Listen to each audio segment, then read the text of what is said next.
Alors, j'étais en train de me dire, c'est fou comme le temps passe vite, hein, et puis...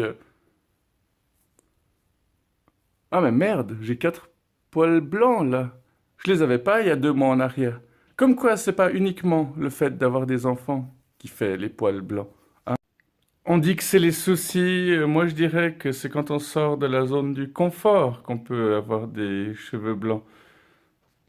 Dès qu'on risque un peu sa vie afin de suivre son cœur, hein. Enfin, je sais pas ce que vous en pensez, vous. Le fait est que cette touffe de poils, ce n'est pas un boc, hein. Certaines personnes pensent que c'est un boc, mais ça s'appelle une impériale.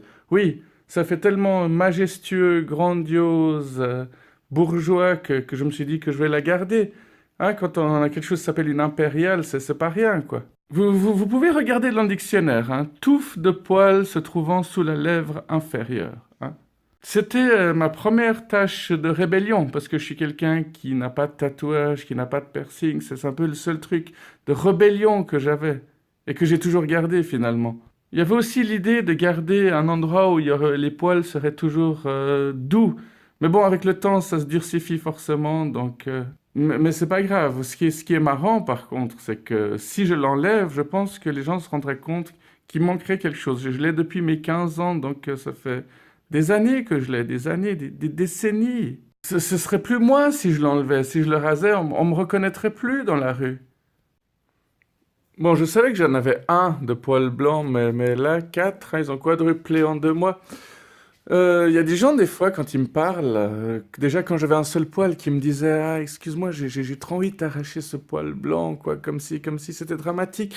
Et ces gens-là, en fait, c'est les mêmes que ceux qui vont focaliser sur une verrue qu'on aura sur le nez ou sur un petit bouton, sur une piqûre de moustique et qui seront tellement distraits qu'ils pourront même pas écouter ce que tu leur dis, quoi. Là, c'est même pas un trouble de l'attention, c'est un trouble de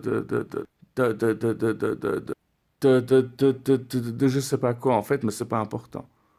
Ce qui est important, c'est de savoir que le cerveau peut penser à plein de trucs en même temps, à plus de 2000 trucs. Et parmi ces 2000 trucs auxquels on arrive à penser, auxquels le cerveau arrive à penser, nous, on sélectionne que 40%.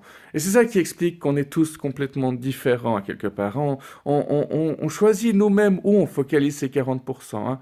C'est pour ça qu'il y a des personnes qui sont en chaise roulante, qui ont plus leurs jambes, mais plein de personnes disent: «Regarde, lui, il arrive à être heureux.» C'est pour ça que dans des pays pauvres, il y a des gens qui arrivent à être heureux. C'est parce qu'ils focalisent ailleurs. Par contre, si vous vous êtes fait mal quelque part, que vous vous êtes fait un petit bobo, et que vous arrêtez pas de penser à ce petit bobo, ça va vous prendre la tête, et vous serez beaucoup plus faible à quelque part que ces personnes heureuses qui ont des blessures de guerre. Ces 40% que l'on focalise quelque part, c'est tout dû à ce que l'on est.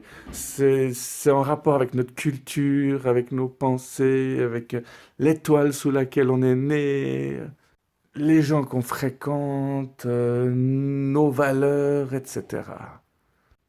Voilà, là, il y a eu une petite coupure parce que j'ai dû me grailler le nez, et puis ça, de nouveau, c'est pas important. Je crois que j'ai assez parlé. J'espère que vous avez bien reçu le message. De toute manière, comme j'avais entendu dans une conférence, si vous allez à plein de conférences et qu'à chaque conférence, vous retenez qu'une seule idée, c'est déjà pas mal, c'est déjà bien. Merci.